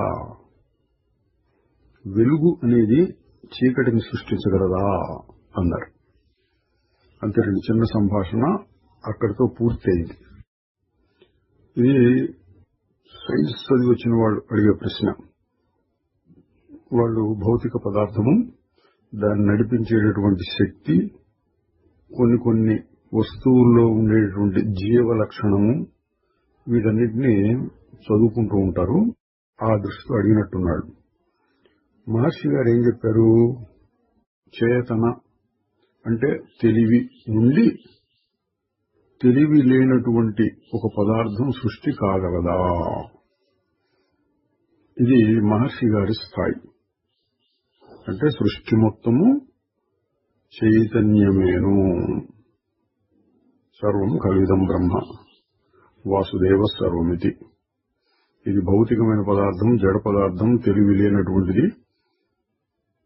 ఇది తెలివి ఆలోచించగలదు, తెలుసుకోగలదు. ఈ విధమైన విభాగం సామాన్య దృష్టిలో చేస్తూ ఉంటాం.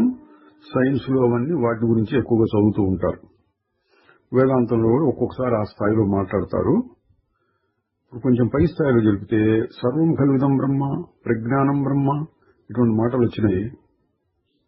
అంతా పరమాత్మే, ఆ పరమాత్మ చైతన్యం అన్నప్పుడు అంతా చైతన్యమే.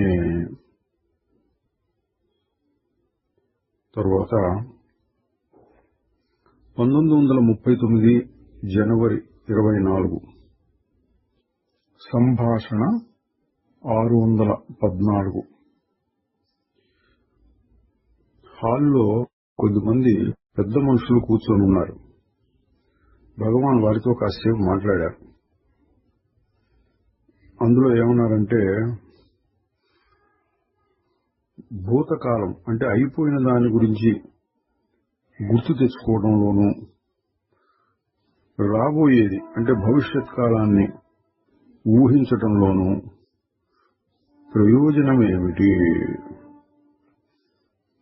ఇవి రెండు చేస్తుంటాం మనం ఎక్కువగా. భూతకాలం గురించి ఆ రోజు ఎట్లయింది, ఈ రోజు ఎట్లయింది, ఇవి ఆలోచిస్తూ ఉంటారు. ఇక భవిష్యత్ ఎలా ఉంటుంది అనే దాని గురించి కూడా ఊహలు. ఇంకా గట్టిగా ఆలోచించే వారి కోసం జ్యోతిష్యము మొదలైన శాస్త్రాలు కూడా ఉన్నాయి భవిష్యత్తు గురించి తెలుసుకోవడానికి. మహర్షి గారు అంటున్నారు, ఏమిటి ఉపయోగం వాటి వలన? మనకు కావాల్సిందంతా వర్తమానం, ప్రస్తుతం ఉన్న క్షణం. దాన్ని మనం జాగ్రత్త చేసుకుంటే తక్కినవన్నీ వాటంతట అవే సర్దుకుంటాయి. ఎట్లా సర్దుకుంటాయండి? భూతకాలం అయిపోయింది కదా అని అనుకుంటే మనం, నువ్వు వర్తమానంలో ఉండటం నేర్చుకుంటే భూతకాలంలో జరిగింది పట్టించుకోకర్లా. మంచి చెడు ఆలోచించకుండా ఇప్పుడేంటి అని పట్టించుకుంటూ ఉంటే భూతకాలం అనవసరం అయిపోయింది. అట్లాగే ఇప్పుడు నువ్వు హాయిగా ఉండటం నేర్చుకుంటే భవిష్యత్ ఏమవుతుందో అనేటువంటి ఆందోళన ఇప్పుడు ఉండక్కర్లా. ఎట జరిగితే ఎట జరుగుతుంది, ఆ దృష్టిలో ఉండాలి అన్నట్టు భగవాన్ గారు చెప్పారు. ఒక ఆయన ప్రశ్నిస్తున్నాడు, ఏదైనా ఒక దానిని కోరటం అనేది తప్ప? మహర్షి గారు చెప్తున్నారు, తప్పు ఒప్పు అని సూటిగా చెప్పకుండా, ఒకని కోరిక నెరవేరినప్పుడు దాని గురించి సంతోషపడిపోకూడదు. అట్లాగే ఏవైనా నెరవేరకపోతే వాటిని గురించి నిరాశ నిస్పృహలు చెందకూడదు. ఒక కోరిక నెరవేరినప్పుడు పొంగిపోవటం అనేటువంటిది చాలా మోసకారి. ఎందువల్లంటే మనం సంపాదించుకున్నది ఎప్పటికైనా పోయి తీరుతుంది. అందువలన ప్రస్తుతం ఒకదాన్ని పొంది అందువలన కలిగేటటువంటి సంతోషం భవిష్యత్తులో ఎప్పుడో ఒకనాడు నశిస్తుంది. అందువలన సుఖము దుఃఖము అనేటువంటి భావాలకు మనస్సులో తావివ్వకుండా ఏదొచ్చినా సరే అన్నట్లుగా ఉండాలి. ఈ సంఘటనలన్నీ మనిషిని ఏ విధంగా ప్రభావితం చేస్తాయి? కొన్నిటిని కొత్తగా సంపాదించినందువల్ల నువ్వేమి పెరిగిపోవు, కొన్ని పోయినందువల్ల నువ్వేమీ వాడిపోవు. నువ్వు ఎల్లప్పుడూ ఉన్నవాడవు, ఉన్నట్లుగానే ఉంటావు. అంటే ఆత్మదృష్టితోనండి. ఆత్మ లేక శుద్ధ చైతన్యం లేక అసలైన నేను అది ఎప్పుడూ ఒకటిగానే ఉంటుంది. ఒకటేదో కొత్తగా పొందితే అది పెరిగిపోతుంది అని, ఏదైనా కొంత నష్టం జరిగితే అది నశించిపోతుంది, తగ్గిపోతుంది, క్షీణిస్తుంది. అటువంటిది ఏమీ ఉండదు. అది ఎప్పుడూ ఒకటిగానే ఉంటుంది. కోటి బాధలు, కోటి సుఖములు, కోటి కోటి వికారములు ఎన్ని వచ్చినా ఎన్ని పోయినా ఏమీ మారక ఎరుగు సాక్షి, ఏమీ మారకుండా. అది మహర్షి గారు ఎప్పుడు చెప్పేది. దాన్ని గుర్తుపెట్టుకోవాలి. ఆయన అడుగుతున్నాడు, మేము లౌకిక వ్యక్తులం, కోరికల్ని ఆపుకోలేము. మహర్షి గారు ఆయన స్థాయికి చెప్తున్నారు, సరే మీరు కోరవచ్చు, కానీ ఏం జరిగినా సరే దానికి సిద్ధపడి ఉండాలి. ప్రయత్నం చేయండి, కానీ ఫలితాన్ని కోరుతూ అందులో చిక్కుకుపోవద్దు. ఇది భగవద్గీతలో చెప్పేదండి. కర్మ చెయ్యి, ఫలితాన్ని కోరకు. మరి చెయ్యాలంటే ఏదో ఆశ ఉండాలి కదండి. అంటే క్షణికంగా ఏదైనా ఆశ ఉండొచ్చు, తర్వాత ఏం మర్చిపోవాలి. ఫలితం వస్తుందో రాదా ఏమో మన చేతుల్లో లేదు అన్నట్లుగా చూస్తూ ఉంటే నువ్వు ఆందోళన పడకుండా ఉండగలుగుతావు. ఏది జరుగుతున్నా సరే సమభావంతో దాన్ని స్వీకరించు. ఎందుకంటే సుఖము దుఃఖము అనేవి కేవలం మనస్సులో కలిగే మార్పులు. అవి బాహ్య ప్రపంచంలోని వస్తువుల మీద ఆధారపడి కాదు.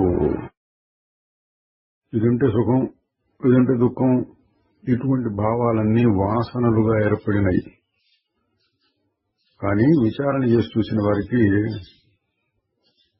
ఆత్మలో శుద్ధ చైతన్యంలో నేను అన్నదానిలో మార్పేమీ ఉండదు. తెర మీద బొమ్మల్లాగా వచ్చిపోతున్నాయి. అందువల్ల నాకేమీ కాదు. ఇది అర్థం చేసుకుంటే ఏది వచ్చినా ఏది పోయినా సమదృష్టితో చూడవచ్చు. దాని గురించి చెప్పారు. భౌతిక పదార్థంలో కాదు సుఖ దుఃఖాలుండేవి, నువ్వు అనుకోవటంలో అన్నారు. మహర్షి గారు చెప్పదలుచుకున్నది సుఖము దుఃఖము అనేటువంటిది మనస్సులో కలిగేటటువంటి మార్పులు. ఆయన అడుగుతున్నాడు ఎట్లా? దీనికి మహర్షి గారు చిన్న కథ చెబుతున్నారు. దక్షిణ భారతదేశంలో ఒక ఊర్లో ఇద్దరు కుర్రవాళ్లు స్నేహితులు ఉండేవాళ్లు. వాళ్ళు అక్కడ కొంత చదువుకుని దూరదేశాలకు వెళ్లి ఏదైనా సంపాదించి ఇక్కడ వారి కుటుంబాలకి చేదోడు వాదోడుగా ఉండొచ్చు కదా అనుకున్నారు. వారు పెద్దవారి అనుమతి తీసుకుని తీర్థయాత్ర కోసం కాశీకి వెళ్లారు. వెళుతూ ఉండగా అందులో ఒకడు చనిపోయినాడు. ఇప్పటి వాళ్ళకి తెలియకపోవచ్చండి, కాశీ అంటే అప్పట్లో నడుచుకుంటూ వెళ్ళవలసి వచ్చేది. ఈ కథ చెప్పే రోజుల్లో పోతూ ఉండగా ఏదో ఇట్లా వడదెబ్బ తగిలో, లేకపోతే రోగం వచ్చో, క్రూర జంతువులు పట్టుకోనో, ఏదో పాములు తేలిట్టు కలిసి ఏదో రకంగా ఆపదలు సంభవించడం కూడా తరచుగా జరుగుతూ ఉండేది. పూర్వం చెప్పేవాడు కాశీకి వెళ్లినవాడు కాటికి వెళ్లినవాడు ఒకటే అని. అంటే కాశీ దాకా చేరడం అంత కష్టం అని ఆ రోజుల సంగతి చెప్తున్నారండి. అందులో ఒకడు చనిపోయినాడు. ఇంకొకడు తాను ఒక్కడుగా వెళుతున్నాడు. కొంతకాలం అటు ఇటు తిరిగి కొద్ది నెలల పాటు శ్రమించిన తరువాత మంచి పేరు సంపాదించుకున్నాడు. కొంత డబ్బు కూడా గడించాడు. ఇంటికి వెళ్లే లోపల మరింత సంపాదించాలి అనుకున్నాడు. అక్కడట్లా నివసిస్తూ ఉండగా మరొక యాత్రికుడు కలిశాడు. అతడు కూడా దక్షిణం వైపుకే వెళ్తున్నాడు. వీరి అంటే ఈ ఇద్దరు కుర్రవాళ్లు ఉన్నారు చూడండి, వారి గ్రామం ద్వారా అతడు వెళ్లవలసి ఉంటుంది. అప్పుడు ఈ యువ పండితుడు తనకు కొత్తగా కలిగిన పరిచయస్తుణ్ణి కాస్త బతిమాలుకున్నాడు. నేను కొద్ది నెలల్లో తిరిగి వస్తాను, నేను కొంత డబ్బు కూడా సంపాదిస్తాను, అది తీసుకొస్తాను అన్న విషయం మా తల్లిదండ్రులకు చెప్పాలి. మరైతే ఒక దుర్వార్త, నాతో పాటు కలిసి వచ్చిన స్నేహితుడు మార్గ మధ్యంలో మరణించాడు. సరే, ఇది విన్న ఆ యాత్రికుడు వీరి గ్రామానికి తిరిగి వచ్చి వీరి తల్లిదండ్రుల్ని చూశాడు. వారికి ఈ వార్తను తెలియజేశాడు. కానీ పొరపాటున ఒకరి పేరు మరొకరికి, అంటే ఇద్దరు కుర్రవాళ్ళు వెళ్లారు చూడండి, అందులో ఒకరి పేరు మరొకరికి చెప్పటం ద్వారా చనిపోయిన వ్యక్తి యొక్క తల్లిదండ్రులు మా కుర్రవాడు అక్కడ బాగా డబ్బు సంపాదిస్తున్నాడు, పండితుడైనాడు, తిరిగి వస్తాడు అనుకుంటున్నారు, సంతోషపడుతున్నారు. బ్రతికి ఉన్నవాడి తల్లిదండ్రులు అయ్యో మా వాడు పోయినాడే అని బాధపడుతున్నాడు. ఈ కథ చెప్పి మహర్షి గారు అంటున్నారు, కాబట్టి చూడండి, సుఖము దుఃఖము అనేటటువంటివి మనస్సులో కలిగేటటువంటి స్థితులు, అంతేగాని యథార్థ స్థితుల మీద ఆధారపడి ఉండవు. అదండి అనుకోవడంలో ఉంటుంది. పూర్వం చెప్పేవాళ్ళు గంజినీరు అని, ఇప్పుడు ఉందో లేదో, గంజినీరు దాగి కూడా సుఖంగా ఉన్నవాళ్ళు చాలా మంది ఉండేవారు. భోగభాగ్యాలన్నీ చాలా ఉండి కూడా ఏదో మానసికమైన ఆందోళనతో కుంగిపోయిన వారు కూడా ఉంటారు. ఇదంతా మనస్సు చేసేటటువంటి మహామాయ. తరువాత సంభాషణ 615. ఇంతకు ముందు మాట్లాడిన సంఘంలో నుంచే మరొకరు అడిగారు, అహంకారాన్ని నిర్మూలించడం ఎలాగా? మహర్షి గారు, ముందు అహంకారాన్ని పట్టుకో, తరువాత అది ఎలా నశిస్తుంది అని అడగవచ్చు. ఈ ప్రశ్నని అడిగేదెవరు? అది అహంకారమే. అహంకారం ఎన్నటికైనా తనను తాను నశింపజేసుకోవడానికి అంగీకరిస్తుందా? ఈ విధంగా ప్రశ్నించటం కూడా అహంకారాన్ని పెంచటానికే గాని దాన్ని చంపటానికి కాదు.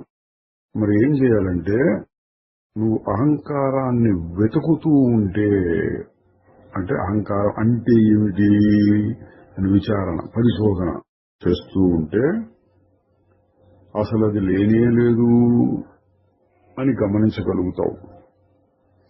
దాన్ని నశింపజేసేటటువంటి పద్ధతి అదే. ఈ సందర్భంలో నాకు ఒక నవ్వు పుట్టించే సంఘటన గుర్తొస్తూ ఉంటుంది. నేనప్పుడు మధురైలోని పడమర చిత్రై వీధిలో ఉంటూ ఉండేవాణ్ణి. మా పక్కింటి ఆయన ఆ రోజు రాత్రి వారి ఇంటికి ఒక దొంగ రాబోతున్నాడు అని ఎట్లాగో ఊహించాడు. ఆ దొంగని పట్టుకోవాలని అని చాలా ముందు జాగ్రత్త చర్యలు తీసుకున్నాడు. ఆ వీధికి ఆ చివర ఈ చివర సాధారణ దుస్తుల్లో ఉన్న పోలీసు వాళ్ళని నిలబెట్టాడు. అట్లాగే ఇంటి ముందు ఇంటి వెనక తలుపు దగ్గర కూడా కొంతమందిని పెట్టాడు. అనుకున్నట్లుగానే దొంగవాడు వచ్చాడు. వీళ్ళందరూ అంటే ఈయన చేత నియమింపబడిన మనుషులు పోలీసులందరూ వాడిని పట్టుకోవడానికి ఒక్కసారిగా ఉరికి వచ్చారు. ఆ దొంగవాడు తన తెలివిని ఉపయోగించాడు. ఈ పరిస్థితి అంతా గమనించి ఒక క్షణంలోనే పెద్దగా అరవటం మొదలుపెట్టారు. ఏమని, పట్టుకోండి పట్టుకోండి, వాడే దొంగ, పరిగెత్తుతున్నాడు, అక్కడ అక్కడ అక్కడ పరిగెత్తండి అని అరవటం మొదలుపెట్టాడు. అందరూ అటు అటు అటు చూస్తున్నారు. అంటే దొంగ వేరే ఎవడో ఉన్నాడు అని. ఇది అదనుగా తీసుకుని అసలు దొంగ పారిపోయినాడు. ఈ కథ చెప్పినాక మహర్షి గారు అంటున్నారు, అహంకారం యొక్క పరిస్థితి కూడా ఇంతే. దానికోసం వెతకి చూడు, అది లేకుండా పోతుంది. దాన్ని తొలగించుకునేటటువంటి మార్గం అదే.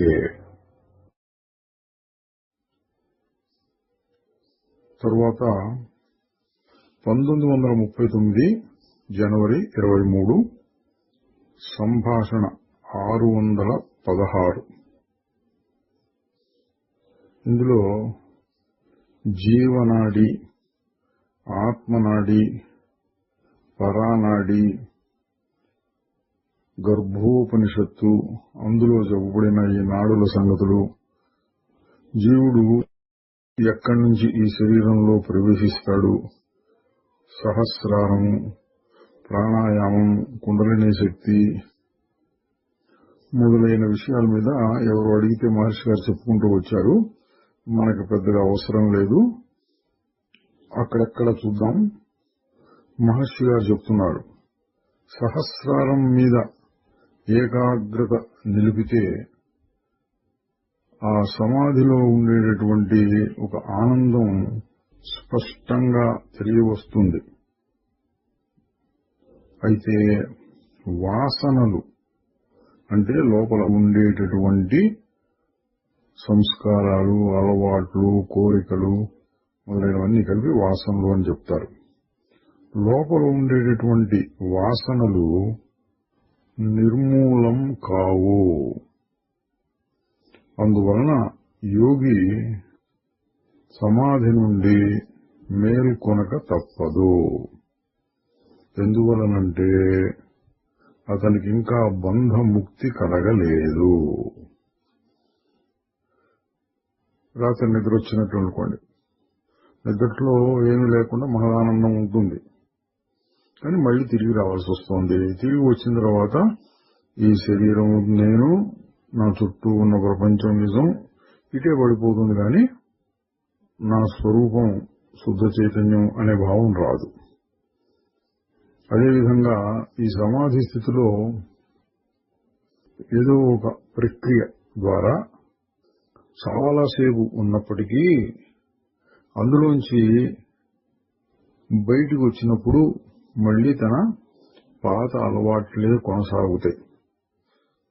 అది యోగానికి, మహర్షి గారు చెప్పేటువంటి ఆత్మ జ్ఞానానికి ఉండేటటువంటి తేడా.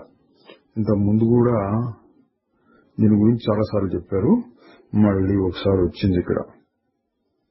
ఆ యోగి తన వాసనల్ని తుడిచివేయటం కోసం ఇంకా ప్రయత్నం చేస్తూనే ఉండాలి. లేకపోతే సమాధిలో కలిగినటువంటి ప్రశాంత స్థితి వాటి వల్ల చెడగొట్టబడుతుంది. తర్వాత మళ్లీ నాడులు మొదలైన వాటిని విషయాలు వచ్చినాయి. ఆ తర్వాత మహర్షి గారు మళ్లీ చెప్తున్నారు, వాసనల సమూహం అంతా కలిసి ఆత్మ చైతన్యం ప్రతిబింబించడానికి కావలసిన మాధ్యమంగా తయారవుతుంది. అంటే శుద్ధ చైతన్యం శరీరం రెండింటికి ఒక అతుకు లాంటిది వచ్చింది. అది ఎట్లా అంటే ఒక గొలుసు పెట్టు తాడు పెట్టు కట్టేసినట్లుగా కాదు. సూర్యుడు అద్దంలో ప్రతిబింబిస్తే అద్దంలో కూడా సూర్యుడు ఉన్నట్లు అనిపించినట్లుగా శుద్ధ చైతన్యం వచ్చి మనస్సులో ప్రతిఫలిస్తే అప్పుడు ఆ ప్రతిబింబం జీవుల్లాగా అవుతుంది అని సాధారణంగా వివరిస్తూ ఉంటారు. మహర్షి గారు ఇక్కడ ఇంకొంచెం మార్పుతో చెప్పినట్టుగా చెప్పారు. మనస్సులో ప్రతిబింబించడం అనకుండా వాసనలలో ప్రతిబింబించడం. ఇది ఇంకా కొంచెం ఖచ్చితమైన మాట అండి. ఎందుకంటే మామూలుగా మన అనుభవంలో ఉన్నటువంటి మనస్సు వస్తూ ఉంటుంది, పోతూ ఉంటుంది, చనిపోయిన తర్వాత ఉండదు. చనిపోయిన తర్వాత కూడా ఉండేదానికి కారణ శరీరము అని పేరు పెట్టారు.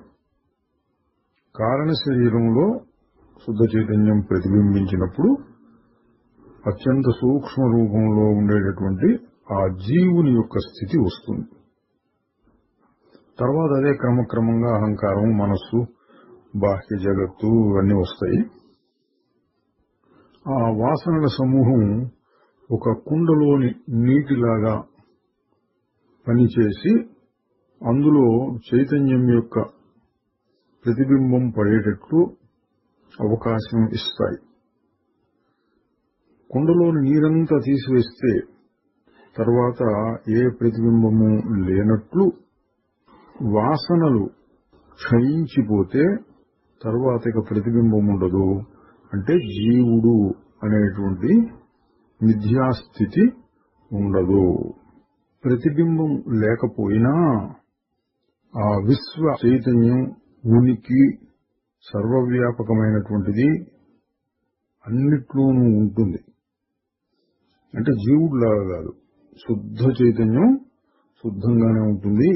ప్రతిఫలించడం ఉన్నప్పుడు జీవుడులాగా తయారవుతుంది. ప్రతిఫలించడానికి తగినటువంటి మనస్సు లేక వాసనల సమూహము లేనప్పుడు ఉత్త శుద్ధ చైతన్యం ఉంటుంది. అది సర్వవ్యాపకం. కానీ నేననేటువంటి జీవుడు ఉండదు. దాన్ని అంటే శుద్ధమైన ఉనికి చైతన్యం తెలుసుకోవడానికి శుద్ధమైన సత్ చిత్ అంటే ఉనికి తెలివి, అది తన ఉనికి కోసం మరొక దాని మీద ఆధారపడలేదు. అంటే ప్రతిబింబం లేకపోయినా అది ఉంటుంది, స్వయం ప్రకాశం. అందువలన సాధకుల యొక్క లక్ష్యం ఏముండాలంటే హృదయంలో ఉన్నటువంటి వాసనని క్షీణింపజేయాలి. అప్పుడు విశ్వ చైతన్య జ్యోతి ఏ విధమైన అడ్డంకులు లేకుండా ప్రకాశిస్తూ ఉంటుంది. ఆ వాసనను ఎలా ధ్వంసం చేయొచ్చు అనే దాని గురించి కూడా మహర్షి గారు కొద్దిగా చెప్పారు. ఎప్పుడు చెప్పేదే. వాసనాక్షయం ఎలా చేయవచ్చంటే అహంకారం యొక్క మూలాన్ని వెతకడం ద్వారా హృదయంలోనికి సూక్ష్మంగా చొచ్చుకుపోవటం ద్వారా. ఇది ఎప్పుడు చెప్పేదేనండి. నేనెవరు అని, అహంకారం అంటే ఏమిటని కానీ, ఎట్లా పుడుతోంది, ఎక్కడి నుంచి పుడుతోంది, దానికి మూలం ఏమిటి, ఇట్లా చూస్తూ ఉంటే ఇంతకుముందు సంభాషణలో కూడా వచ్చింది. అహంకారం అనేది అసలు లేదు, అదొక మిథ్యా వస్తువు. వెతకకుండా ఉంటే అంటే ప్రశ్న వేయకుండా ఉంటే అదొక దయ్యం భూతంలాగా పట్టి పీడిస్తుంది. ఏమిటి, ఏది, ఎక్కడ, ఎట్లా అని ప్రశ్నేసి అన్వేషిస్తే అది లేకుండా పోతోంది. మహర్షి గారు అంటున్నారు, ఇదే ఆత్మసాక్షాత్కారానికి సూటి అయిన పద్ధతి. దీన్ని అభ్యసించగలిగిన వాడు నాడులు, మెదడు, సుషుమ్న, ప్రాణనాడి, పరానాడి, కుండలిని, ప్రాణాయామము, షట్చక్రాలు మొదలైన వాటి సంగతి పట్టించుకోనక్కరలేదు. చూడండి, చాలాసార్లు చెప్పిందే యోగము జ్ఞానం అనే వాటికి తేడా. అన్వేషణ, ప్రశ్నించడం, వెతకి చూడటం అంటే బుద్ధి స్థాయిలో చేసేటటువంటి పని ఇది. అదొక పని అంటే పనే. మరి వెతకడం అనేది కూడా ఒక పని అనుకుంటే బుద్ధి స్థాయిలో జరిగేటటువంటి పని. అంత మాత్రం చేతనే వాసనలు నిర్మూలనమైపోయి శుద్ధ చైతన్యం ప్రకాశిస్తుంది. అదే మోక్షం. ఇది సూటి అయిన మార్గం, బుద్ధి ద్వారా చేసేటటువంటి సాధన. ఇక తక్కిన యోగము, నాడులు, కింద నుంచి పైకి వెళ్ళడం, పై నుంచి కిందికి రావడం, ఏదో సహస్రారంలో నిలబడి ఉండటం, ఇంకా పైకి కూడా వెళ్ళడం, ఇటువంటి మాటలన్నీ మనం పట్టించుకోనవసరం లేదు. సాధకులు గ్రహించదగిన విషయం అండి. ఎందుకంటే లోకంలో ఎన్నో పద్ధతులు ఉన్నాయి. వాటిని అనుసరించే వాళ్ళు సరే, వాళ్ళ ఇష్టం. వాళ్ళు వచ్చి ఇట్లా చేయాలి, ఇదే గొప్పది అని చెప్పినప్పుడు ఆ పద్ధతే బాగుంది కదా అని ఆత్మజ్ఞానాన్ని వదిలేసి అట్టెళ్దాము అనుకునే అవకాశం ఉంది. మహర్షి గారు చెప్పింది ఇది సూటి అయిన మార్గం, తేలిక మార్గం. ఎవరికి? అర్హత కలిగిన వాళ్ళకి. దీనికి అర్హత లేని వాళ్ళకి శాస్త్రంలో చెప్పారు, జ్ఞానానికి అర్హతలు కూడా. తగిన అర్హత లేని వారు ఈ జ్ఞానం వింటే అంతగా పనిచేయదు కాబట్టి వాళ్లే దీన్ని వదులుకొని వెళ్ళిపోతారు. లేదా అటువంటి వాళ్ళకి అసలు ఉపదేశం చేయొద్దు అని కూడా ఉన్నది. లేదా వాళ్ళు కాస్త కూస్తో సాధన చేసినా పెద్దగా ఫలితం ఉండదు. అటువంటి వారి కోసం వేరే పద్ధతులు చెప్పాలి. ఒకటి యోగ మార్గం అనుకోండి. రెండోది మహర్షి గారు అప్పుడప్పుడు చెబుతుంటారు శరణాగతి అని, భగవన్నామస్మరణ, జపం చేసుకోవడం. ఇటువంటి కూడా ఎప్పుడైనా ఒకసారి చెప్తూ ఉంటారు. సాధకుల్లో ఉండేటువంటి హెచ్చు తగ్గుల్ని బట్టి కొన్ని శాస్త్రాల్లో చెప్పిన దాన్ని ఇక్కడ మహర్షి గారు అంతగా ఒప్పుకోకుండా తన పద్ధతిలో చెప్తున్నారు. ఆత్మ అనేది ఎక్కడి నుంచో వచ్చి మాడు పైన ఉన్నటువంటి ఒక రంధ్రం, బ్రహ్మరంధ్రం అని కూడా అంటుంటారు, దాని ద్వారా శరీరంలో ప్రవేశిస్తుందని చెప్తూ ఉంటారు. కాదు, ఆత్మ ఎల్లప్పుడూ ఉంటుంది, ఎల్లప్పుడూ ప్రకాశిస్తూ ఉంటుంది, ఎప్పుడూ స్థిరంగానే ఉంటుంది. అది కదలదు, మారదు. అందులో ఉన్నట్లు కనపడేటటువంటి మార్పులు ఆత్మకు సంబంధించినవి కావు. అది హృదయంలో సూర్యుడిలాగా ప్రకాశిస్తూ ఉంటుంది. మరి కనపడేటటువంటి మార్పులన్నీ ఆ ప్రకాశంలో కనపడతాయి. ఆత్మకి, శరీరానికి, లేక ఆత్మ మనస్సుకి ఉన్న సంబంధం ఒక స్ఫటికము, దానికి దగ్గరలో ఉండే వస్తువు సంబంధం లాంటిది. స్ఫటికము, మందార పుష్పం అనేటువంటి ఉదాహరణ చెప్తూ ఉంటారు. మహర్షి గారు కూడా చెప్తున్నారు. స్ఫటికాన్ని తీసుకెళ్లి ఒక ఎర్రటి పువ్వు దగ్గర పెడితే అది అంటే ఆ స్ఫటికం ఎర్రగా కనిపిస్తుంది. ఒక ఆకు ముందు పెడితే అది ఆకుపచ్చగానే కనిపిస్తుంది. ఆ విధంగా దాని దగ్గరలో ఏదుంటే ఆ రంగును ప్రతిఫలింపజేస్తుంది. జీవుడు మారిపోయేటటువంటి ఈ శరీరము లేక మనస్సు యొక్క హద్దులకు లోబడుతున్నాడు. అసలైతే ఆ మనస్సుకు ఉనికి మార్పు లేనటువంటి ఆత్మ నుండే వస్తుంది. ఇదని వేదాంతంలో చెప్పేది. ఆత్మ మారదు, కానీ దాని నుండి ఏదో ఒక రకంగా మనస్సు అనేది ఒకటి బయటకు వస్తుంది. మనస్సు మారుతుంది, అది మారదు. ఇది విచిత్రం. ఇదంతా ఎందుకు చెప్పాలంటే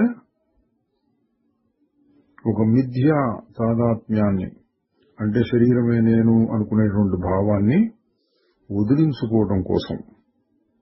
అది చేయగలిగితే సదా ప్రకాశించేటటువంటి ఆత్మ ఏకమైన అద్వైతమైన సత్పదార్థంగా మిగులుతుంది. మహర్షి గారు తన అనుభవాన్ని చెప్తున్నారు. నేను కొండ మీద ఉండే రోజుల్లో నాయన అంటే కావ్యకంఠ గణపతి ముని ఒకసారి నాతో వాదించాడు. ఏమంటే వాసనలకి స్థానం మెదడేను. ఎందువల్లంటే అందులో అసంఖ్యాకమైనటువంటి కణాలు ఉంటున్నాయి. అందులో వాసనలు ఉంటాయి. అవి ఆత్మ చైతన్యం చేత ప్రకాశింపజేయబడుతున్నాయి. అందువలనే ఒక మనిషి ఆలోచించడము, పనులు చేయటము చేయగలుగుతాడు. అయితే నేను అని మహర్షి గారు చెప్తున్నారు. నేను ఆయనతో ఇట్లా చెప్పాను. అది ఎట్లా కుదురుతుంది? వాసనలు ఎల్లప్పుడూ ఆత్మతో సంబంధం కలిగి ఉండాలి. ఆత్మ లేకుండా ఏవీ ఉండలేవు. కానీ నువ్వు చెప్పినట్లు వాసనలు మెదడులో ఉంటూ ఆత్మ ఏమో హృదయంలో ఉంటే తలకాయ తెగిపోయినటువంటి మనిషికి వాసనలన్నీ పోయి పునర్జన్మ లేకుండా అయిపోవాలి. చూడండి మహర్షి గారి తర్కం ఎలా ఉందో.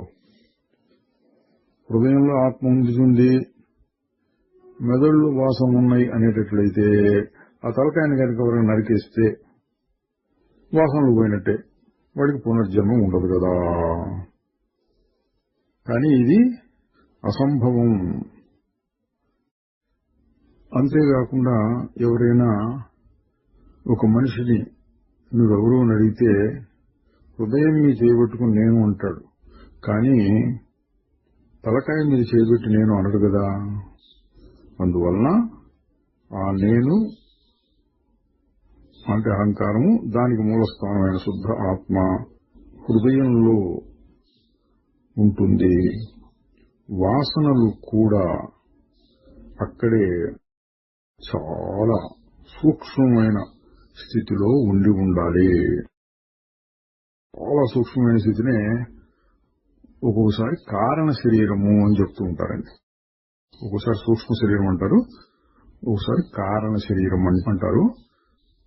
అంటే సూక్ష్మ శరీరం కంటే కూడా ఇంకా సూక్ష్మమైనది కారణ శరీరం.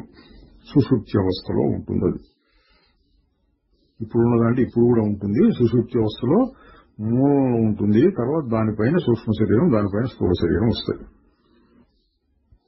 ఇటువంటి విషయాలనే ఇంకా యోగ సంబంధమైనటువంటి చెప్పుకుంటూ వచ్చారు. తర్వాత తమకు ఇంతకుముందు ఎన్నడో కలిగినటువంటి ఒక అనుభవాన్ని కథలాగా చెప్పారు. నేను పూర్వం స్కందాశ్రమంలో ఉన్నప్పుడు ఒక్కొక్కసారి పోయి బయట పెద్ద బండరాళ్ల మీద కూర్చుంటూ ఉండేవాడిని. అట్లా చేస్తున్నప్పుడు ఒకనాడు నాతో పాటు ఇంకా 2-3 కూడా ఉన్నారు. అందులో రంగస్వామి అయ్యంగారు ఒకరు. మేము అకస్మాత్తుగా ఒక దృశ్యాన్ని చూచాం. ఒక చిన్న మిడత లాంటి పురుగు ఒక రాకెట్ లాగా గాలిలోకి దూసుకు వచ్చింది. ఎక్కడ? ఆ బండరాళ్ల మధ్యలో ఉన్న చిన్న కంతలో నుంచి. కన్ను మూసి తెరిచేంత లోపలే అది కొన్ని వేల పురుగుల్లాగా విస్తరించి ఆకాశాన్నే కప్పేసినాయి.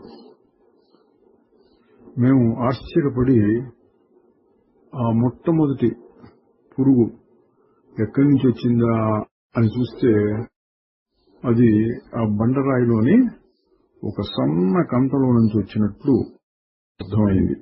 అంత సన్న కంతలో నుంచి అన్ని వేల పురుగులు అంత తక్కువ సమయంలో ఎలా వచ్చినాయో మాకు అర్థం కాలేదు. మహర్షి గారు ఈ కథ ఎందుకు చెప్పారు అంటే వివరిస్తున్నారు. అహంకారం కూడా అదే విధంగా ఆత్మలో నుండి ఒక రాకెట్లోంచి వలె దూసుకొచ్చి అనేక విధాలుగా విస్తరించి ఈ విశ్వాన్ని తోపింపజేస్తున్నది. అంటే అన్నిటికీ మూలం అయినటువంటి ఆత్మని ఆ పెద్ద బండరాయితో పోల్చారు. అందులో నుంచి మొట్టమొదటిగా దూసుకొచ్చింది ఒక పురుగు, అది అహంకారం అయితే అందులో నుంచి అనేకంగా అభివృద్ధి చెంది విస్తరించినటువంటి వాటిని మనస్సు, సంకల్పాలు, బహిర్ముఖ దృష్టి, బాహ్య వస్తువులు, విశ్వము ఇట్లాంటి పేర్లతో చెప్పబడేవన్నీ వస్తున్నాయి. అన్నిటికీ మూలం ఆ తరగని మారని వస్తువు. ఓం నమో భగవతే శ్రీరమణాయ చిదానందరూప శివోహమస్మి